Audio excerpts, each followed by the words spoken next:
বাংলাদেশের ২টি সাবমেরিন থাকলেও ভারত সেগুলো বাহির করতেই দেয় না। বঙ্গোপসাগরে ভারতের ৬টি স্করপিন ক্লাস বা কালভেরি সাবমেরিন রয়েছে।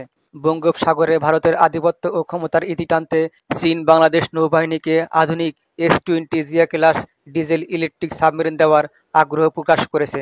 এস-20 সাবমেরিন রাশিয়ার কিলো ক্লাস এবং জার্মানির টাইপ 214 সাবমেরিনের সাথে প্রতিযোগিতা করতে সক্ষম। এই সাবমেরিন সরবরাহের বিষয়টি বাংলাদেশের সামুদ্রিক নিরাপত্তা এবং আঞ্চলিক শক্তি ভারসাম্যে উল্লেখযোগ্য অবদান রাখবে বলে ভারত আবারও ষড়যন্ত্রে লিপ্ত হয়েছে চুক্তি বাতিল করার জন্য।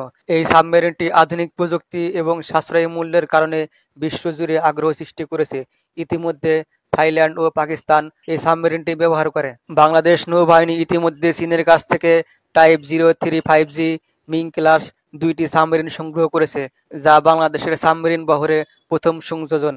এখন বাংলাদেশ নৌবাহিনী তার সামুদ্রিক ক্ষমতা আরও বৃদ্ধি করতে আধুনিক এস-20 জিয়া ক্লাস সাবমেরিন কিনতে আগ্রহী হয়েছে। এই সাবমেরিনটি চীনের 039A ইয়াং ক্লাস সাবমেরিনের রপ্তানি সংস্করণ এবং এটি আধুনিক প্রযুক্তি ও সাশ্রয়ী মূল্যের জন্য বিশ্বজুড়ে জনপ্রিয়।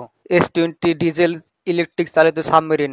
এটির দৈর্ঘ্য 66 মিটার, প্রস্থ 8 মিটার। সাবমেরিনটি পানির নিচে 18 নট এবং পানির উপরে 12 নট গতিতে চলতে পারে। এর ওজন প্রায় 2300 টন এবং 38 জন ক্রু নিয়ে একটানা 2 মাস মিশনে থাকতে পারে।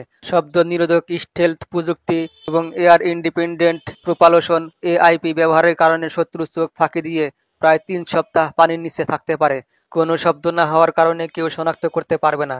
এছাড়াও এস-20 সাবমেরিন 6টি 533 millimetre torpedo tube YJ-18 anti-ship cruise missile নিক্ষেপ করতে পারে ও মাইন স্থাপন করতে পারে।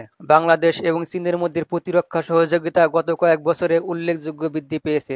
চীন ইতিমধ্যে বাংলাদেশকে টাইপ 035G সাবমেরিন সরবরাহ করেছে এবং এখন এস-20 সাবমেরিন সরবরাহের বিষয়টি আলোচনাধীন রয়েছে।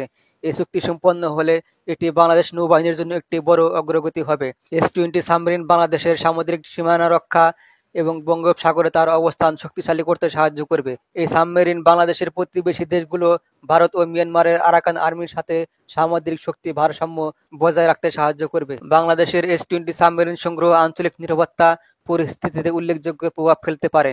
এটি বাংলাদেশকে বঙ্গোপসাগরে একটি শক্তিশালী সামুদ্রিক শক্তিতে পরিণত করবে এবং আঞ্চলিক সহযোগিতা ও প্রতিযোগিতায় নতুন মাত্রা যোগ করবে। মূলত এস-20 সাবমেরিনের মতো আধুনিক অস্ত্র সরবরাহের মাধ্যমে বাংলাদেশের সাথে কূটনৈতিক সম্পর্ক আরও জোরদার করতে চায় চীন সরকার। যদি চীন বাংলাদেশকে এস-20 সাবমেরিন সরবরাহ করে তবে এটি বাংলাদেশ নৌবাহিনীর জন্য একটি ঐতিহাসিক অর্জন হবে। এই সাবমেরিন বাংলাদেশের সামুদ্রিক নিরাপত্তা এবং আঞ্চলিক শক্তি ভারসাম্যে উল্লেখযোগ্য অবদান রাখবে। এই চুক্তি সম্পন্ন হলে বাংলাদেশ এবং চীনের মধ্যে প্রতিরক্ষা সহযোগিতা আরও গভীর হবে বলে আশা করা যায়।